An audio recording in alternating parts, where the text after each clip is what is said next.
Hi, I'm Malcolm Graham Wood, and I'm here at Call London TV to do my usual CEO interview slot. My guest today is Rupert Newall, CEO of IOG. Rupert, welcome. Thank you very much, Malcy. Nice to see you. Yeah, nice to see you for the first time here. Absolutely. And we've got a lot to talk about. So I'm going to get stuck straight in, if you don't mind.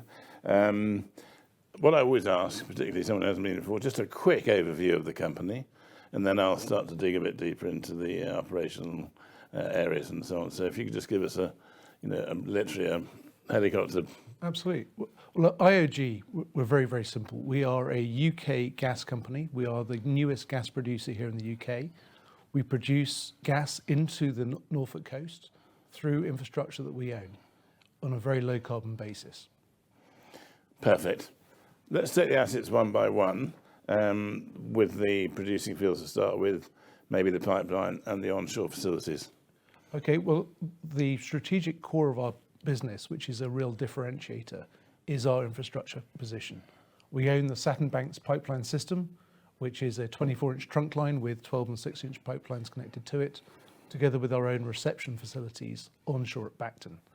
Ownership of that pipeline is absolutely key to our future. It gives us the control over the route to market and the ability to bring further reserves on at our pace through our own infrastructure. Stepping back from that, we have two producing fields currently. We have the Blythe field and the Elgood field both producing. The Blythe field has a small platform over it. Both of our platforms are small unmanned facilities designed to have lower power use and therefore low emissions. Yeah. The Elgood field is a subsea tieback to the Blythe platform and both produce into the Saturn Banks pipeline. Very recently, we've completed the connection of the pipeline system all the way to the Southwark platform. We installed a further section of 24-inch pipeline that has all been now, as we call it, dewatered and backgassed and ready for production. We've drilled the first of our two Southwark wells, and we're currently in the process of stimulating that well, ready for production, looking forward to bring that on around year end. And as soon as we've done that, we'll move back across to the other Southwark well, get that completed to the reservoir, and then look to get that on stream. So that is the core phase one asset base, which delivers us our near-term and current cash flow. Perfect. So how much of the producing gas of Blythe and Elgood, could you tell us how much roughly they will produce on a day and how much extra will come on when you bring on Southwark? So we've given an average rate for the second half of this year as a full guidance of 22 to 28 million cubic feet a day equivalent. That is constrained by some of the constraints we have on our ability to produce because of the produced water situation we have currently. We're looking to resolve that. And when we bring the two Southwark wells on, we do expect to increase production. We haven't yet given specific guidance on volumes, and I'm loath to do that until we're ready to, but we're in the process of completing those wells now. And as we have done consistently since we'd had first gas in March, we will give regular updates as to what our assets are producing. And so our shareholders and our other stakeholders can see exactly what's coming out of the wells. Good. And you've got one or two other named assets in the area, in Goddard and Ellen and so on, that might be full progress later on in the portfolio. Oh, absolutely. We're very, very fortunate at IOG. We don't just have the producing asset base. We've got a portfolio of development assets and appraisal assets at various stages. And what that means is we have already in the portfolio today, before we add anything else, multiple years of reinvestment to progress through our pipeline system. So we're very excited about that. We have the next cab off the rank, so to speak, will be the Nailsworth field. We're looking to get that as the first part of what we call our central hub through sanction next year, and that's an asset we're progressing through very quickly. We also have two appraisal wells scheduled for next year. Firstly, the Kelham well, which will actually be testing two structures, the Kelham North and Kelham Central structures, which in the southeast of our portfolio, we think are a very exciting, high return, quick payback asset that if successful can add a lot of value to the company. And then up in the northern part of our portfolio, the Goddard field, which is one of the larger fields in our portfolio, we're going to be appraising the southeast extent of that reservoir to really scale the development appropriately. And those two wells will really help us calibrate the next phases of growth after the central hub. And when you do bring it onshore, how do you distribute and sell the gas? Very simple. So our gas is good quality. We have very high calorific gas, so we get a good premium for our gas. All of our gas is currently sold to BP, We have our own reception facilities. It has a small amount of processing done downstream, but through the Perenco plant, and then it's sold at where the road is. So the gas plant, it goes across the national grid, and we sell it at that point to BP, and we sell it on a day-ahead basis. So each day we nominate what we're going to produce the next day, and that's how, like with most others in the market, we sell our gas to BP. Excellent. Now, it'd be right to say that you've had an up and down year operationally. You had first gas, which we're delighted with. You've had some challenges operationally. Can you tell us what happened and how you sorted it out, and hopefully how quickly you managed to turn things around? Yeah, so we have had our challenges, and I think we've been very open about that and very clear what's happened. We are the UK's newest gas company. We've gone from being an aspirant developer into a production company with cash flow. We have 2 fields on with Southwark to come. We've had some issues with the facilities at Blythe, where the facilities didn't initially work as designed, and we had some issues with what we call the MEG system, which is a system for dosing the production stream with corrosion inhibitor and hydrate inhibitor. That caused us to have firstly some shutdowns, and then also an extensive piece of rework. I mean, when I say extensive, it wasn't large bits of kit. These are small bore valves, but everything we do is done for safety. That was what the market was worried about, the Blythe water problem, so to speak. That was the earliest. So the first issue we had was with the MEG facility on Blythe, which we rectified. We then, in the late summer, started seeing water production at Bacton. At first, we had to work out where it's coming from. What we now know is we have a very clear view where it's coming from. When we drilled the Blythe well, we intersected in the horizontal reservoir section a fracture. Right. And that fracture is bringing water up from the underlying aquifer into the wellbore. And that water, because it's from the aquifer, is saline. And because it's saline, it means that we can't process that produced water at Bacton. We have to take it off-site. So that's put in place a number of constraints that we are one by one improving. So firstly, it's the ability to handle water at Bacton. And again, the team has been working incredibly hard to improve our ability to handle that water without constraining production. It still does constrain production, but not as much as it did. Secondly, it costs more to do it, but again, the team has been working cost-effective solutions, so we're getting better and better day by day. Yeah. So the 2 things with the water. One is dealing with the water itself, and so there's the short and medium-term blocking and tackling solutions to that onshore, but there are also some longer-term things we are looking to put in place to give us that longer-term resilience in case we have that situation again, albeit the only well where we've intersected a fracture like that has been the Blythe well. We didn't intersect a fracture like that in the Southwark well or on the Elgood well. So it has happened, and we're not the only one in the basin, but it's unusual, but it's where we stand. The other side is, what do we do about the source issue? Yeah.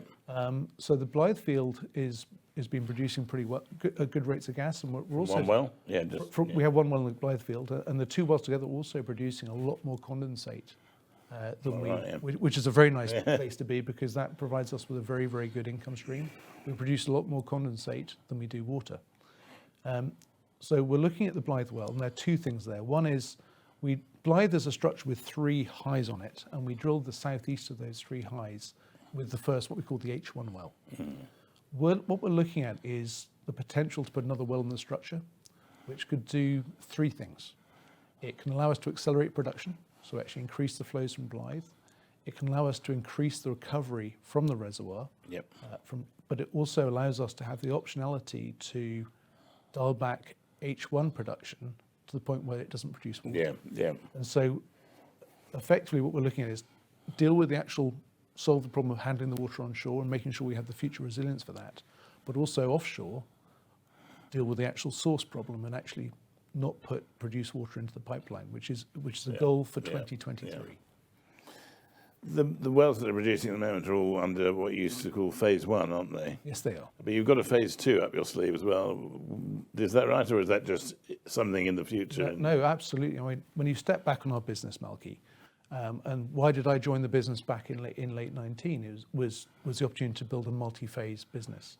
So, and that was the reason why our partner came into this process. We're very fortunate in having a very strong partner backed by Berkshire Hathaway.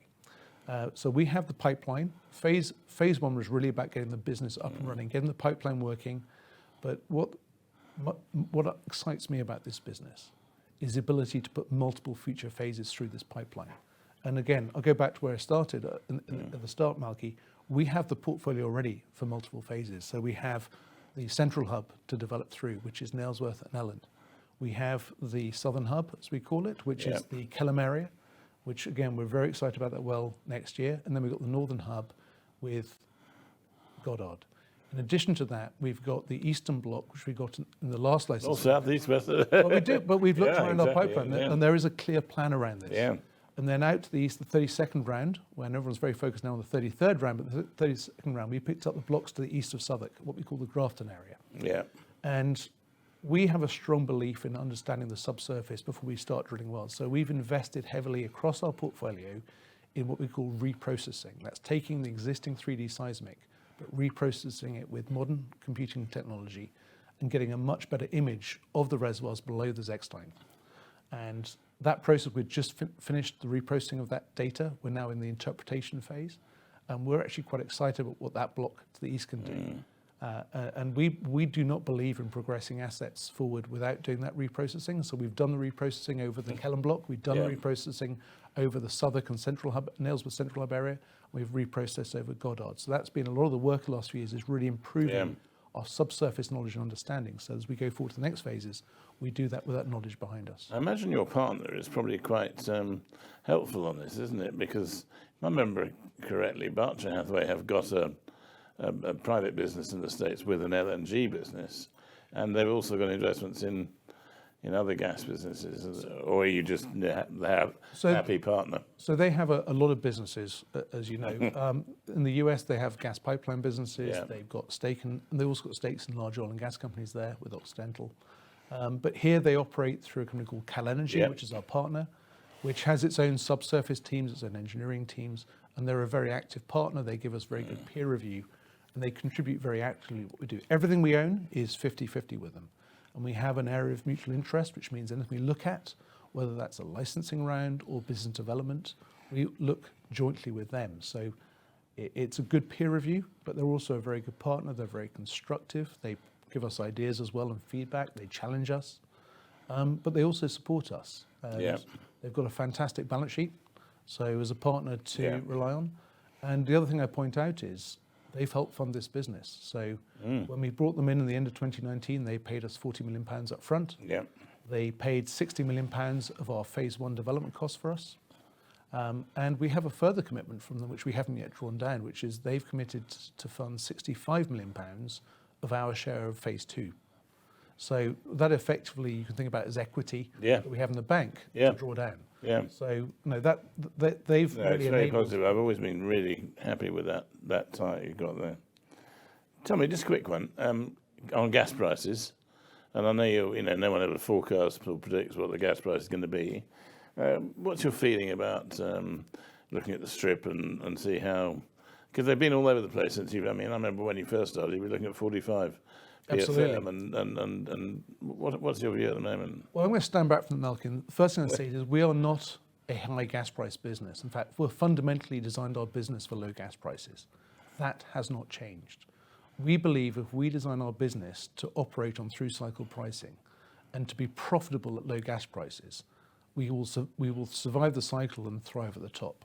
And I can guarantee if it works at 50 or 60 pence a therm, it's definitely going to work at £1.50 or £2 a therm. Yeah. So we have not changed our focus on making sure this business is a through cycle business.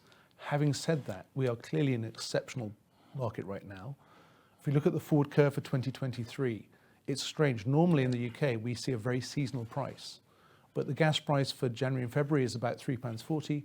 The gas price for the summer is about £3.40, and the gas price for next winter. There's only about, I looked at it yesterday, there's only about 20p between the top and the bottom for next year at the moment. Where that is, and when we speak to the experts that advise us on gas price, that Europe has gas in storage for this winter, and we may well have challenges this winter, but unless we have a very cold winter, Europe will probably be okay. The challenge is refilling that storage. Yeah, I'm with you 100% there. And so because of that, we're seeing the summer prices for next summer being stronger, and our advisors are more concerned about next winter than they are about this winter. Absolutely with that, yeah. So as we look forwards, there is a lot of new LNG takes 3 to 5 years to come on. And when we look at the long-term supply-demand balance, we don't see excess supply really coming to the market potentially until 2028 and onwards. So we do have a 5-year outlook here to probably what should be a stronger than normal market. But again, as we run our business, we try and run our business to be profitable through cycle, because if the gas prices stay strong, that is a great place to be. Very fair.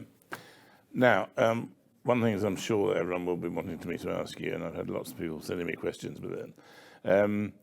The challenges that we talked about led to, can only be described as significant management changes.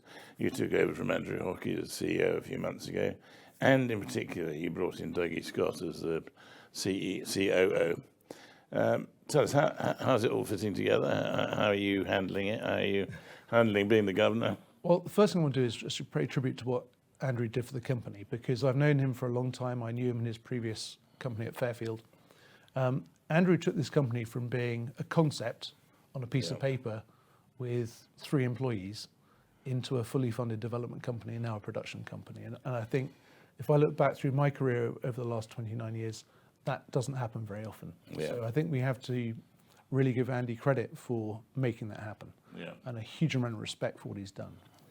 That said, we are now in a very different phase as a company. We're now a production and development company, which means we have to have an acute focus on operations. We have to have an acute focus on delivery and have the business processes and the systems to really make sure we can really kick on with this company and run it as a very tight ship. So Dougie is someone that Andrew and I were actually speaking to for quite a few weeks before we made the announcement. He is a very experienced individual in the basin.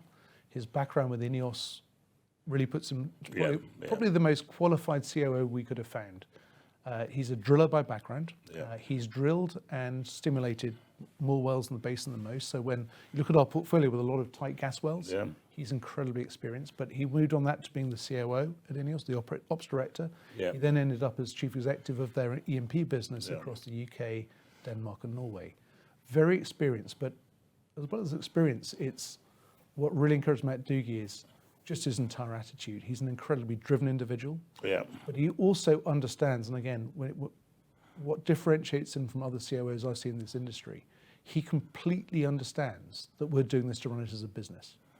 So running it profitably, keeping the costs under control, delivering operationally, those are things that go to the very core of how he works. And as a management team, we sit together, we are very, very aligned on how we run the business. It's very cohesive.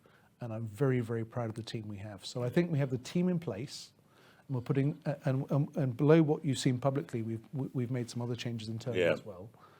We have the team to take this forwards. We're going to be adding some more people, whilst keeping the numbers pretty skinny. We're not going to be a high-cost business, but getting the right people in here to really take this company forwards. And there are a few areas of that. One is the rigor and the processes around reserves and cost estimation, making sure we're really on top of the numbers. But it's around having the technical skills in-house to drive this business forwards. We have a lot of those already. We have some incredibly talented men and women in the company who have been really committed, and we're very, very lucky to have them. But we need to build on that.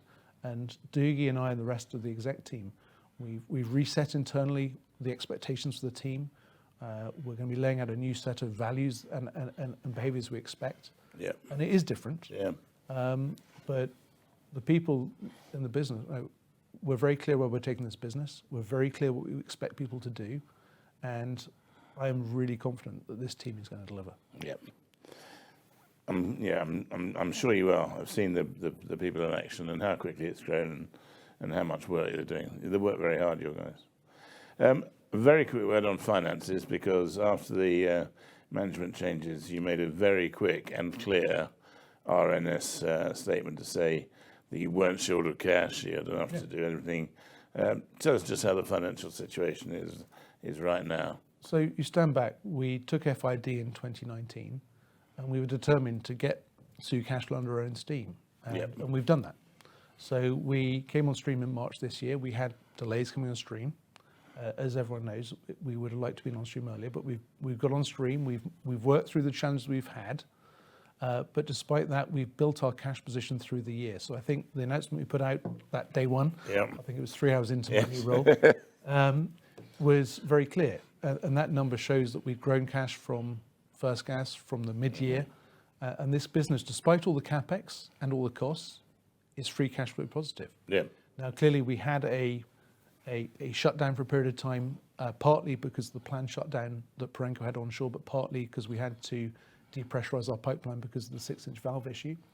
But the point I wanted to make there was the cash wasn't an issue. And again, there was some noise in the market, and we decided to be absolutely clear that we had sufficient cash balances to weather an extended shutdown, and to deliver us back to the free cash flow position.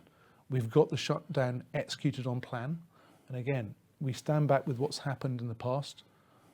Doogie and I and the rest of the team were very focused on delivering the plan. Day one, we set out to the entire staff what our near-term priorities were.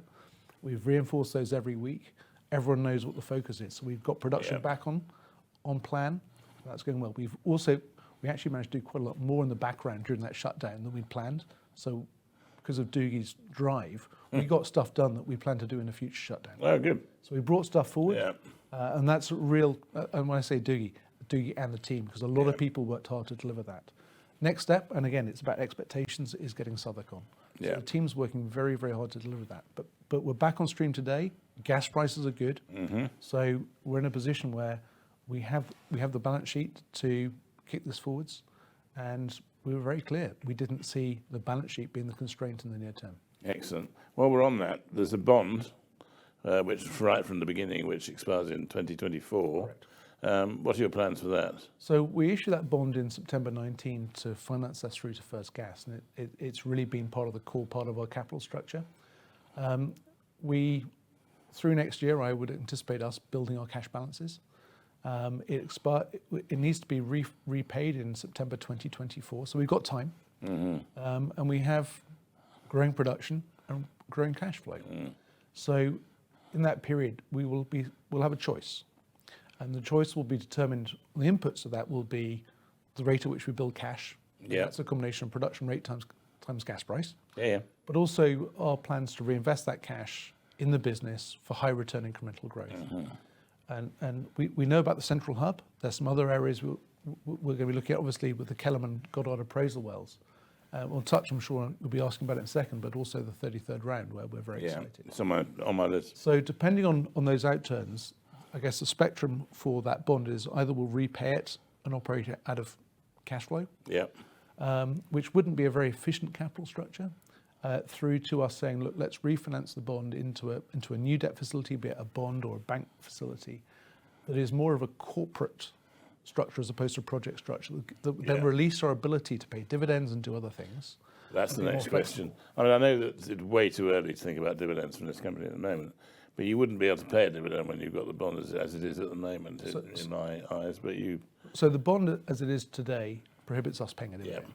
However, the bond had a 3-year non-call period. So from now onwards, we are able to pay back the bond if we want to. So we can refinance any time from now. So when we decide to refinance, we can refinance with a new structure that would then allow us to look at paying dividends. And then we will be looking at balancing reinvesting for growth and return with delevering and paying a dividend. And that's absolutely, we've been very clear. It's our ambition to get to that point. This business, again, we'll go back to where we started. This business is designed to be profitable through cycle. And at the peak of the cycle, we do get higher cash flows than we were planning. So on that basis, we should generate excess cash. And every single member of our exec team and actually the entire organization are shareholders. So we've all bought shares in the market over time, and we're running this business to create value for our shareholders. And part of that value, in our view, should be distributions over time. Okay. As we get to the end, this is a sort of sundry. It can even be a yes or no. You've mentioned it already, but looking at the 33rd round, licensing round? Absolutely. So when we talked before about our approach to building a business, and we look at what we already have. We also look at what we don't have. What we don't have is unlicensed blocks and also third-party owned assets. And we continue to look actively at other assets around our infrastructure. And we then look at those against what we already have. But in the licensing round, there are a number of assets that are currently unlicensed that we think are very attractive. Yeah. Discovered resources. Again, our philosophy here is about getting after discovered resources. We're not an exploration company. No. I'm not saying we won't ever drill an exploration well, but really our business is around production, development, and if necessary, appraising discovered resources.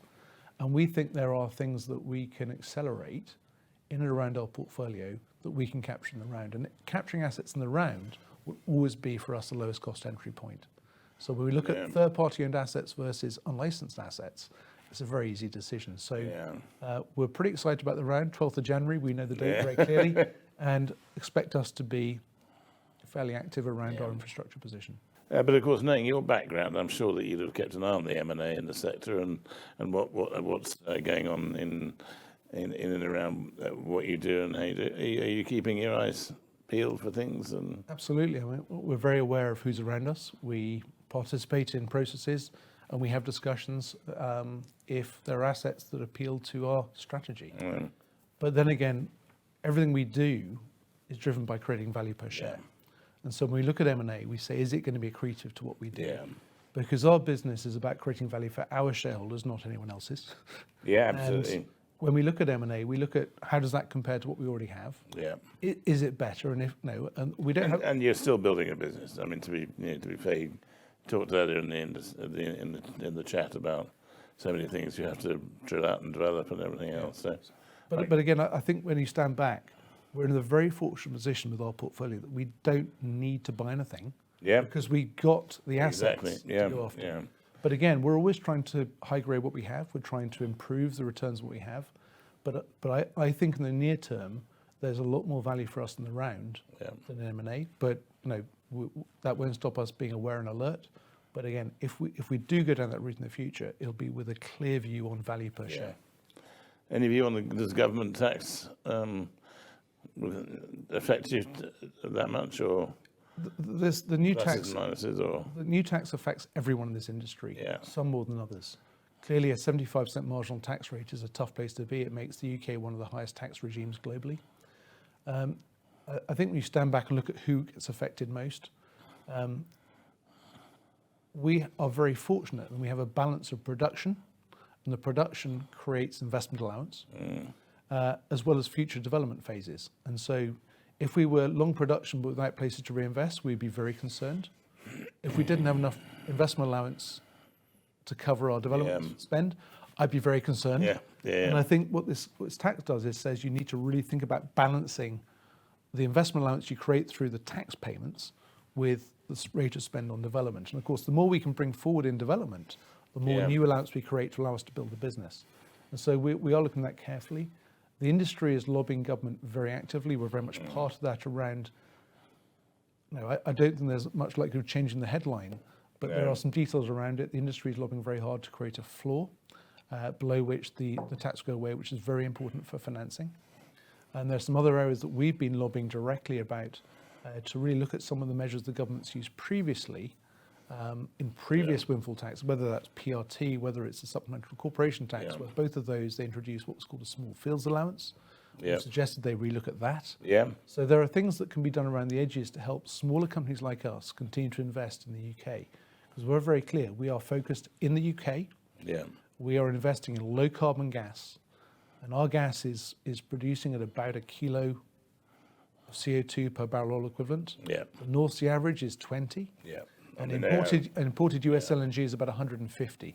So we're making the case very strongly to government that our gas displaces high carbon imports, it increases UK security supply at a time where that's actually back on the agenda. So I'm hopeful there may be some adjustments around the edges of it to ensure that we don't shoot ourselves in the foot as a nation. Brilliant.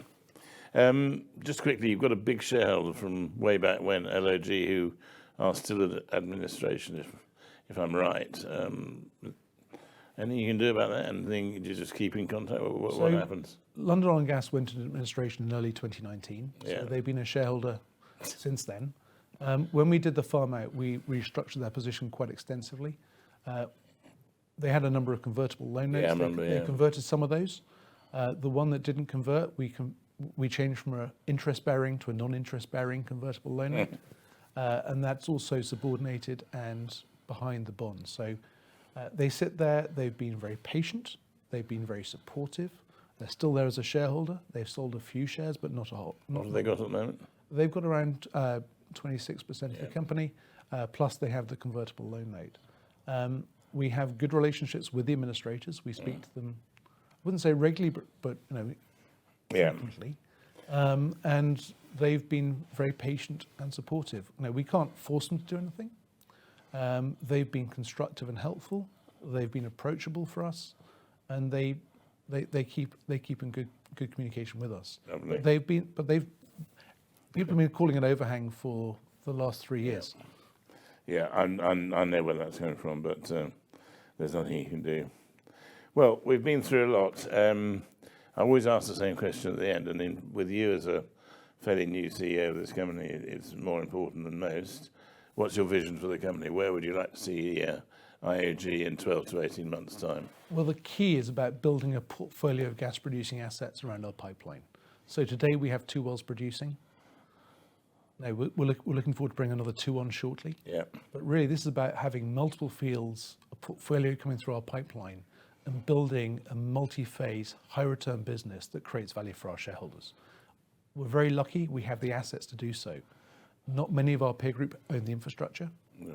We operate all of our assets. We've got a very strong, very well-aligned partner across the entire business, and we have the portfolio to reinvest. So it's around getting stuck in, managing it well, planning for issues.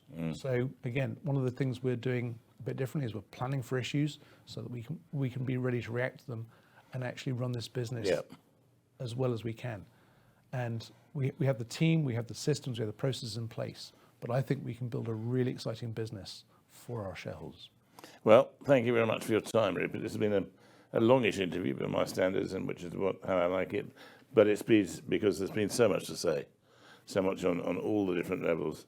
As I say, thank you for coming into Core London TV to be my CEO interviewee this morning. It's very kind of you to take your time out. And on behalf of Core London and on myself, thank you very much to my guest, Rupert Newall, the CEO of IOG. Thank you very much indeed for watching. Look forward to seeing you again soon. Bye now.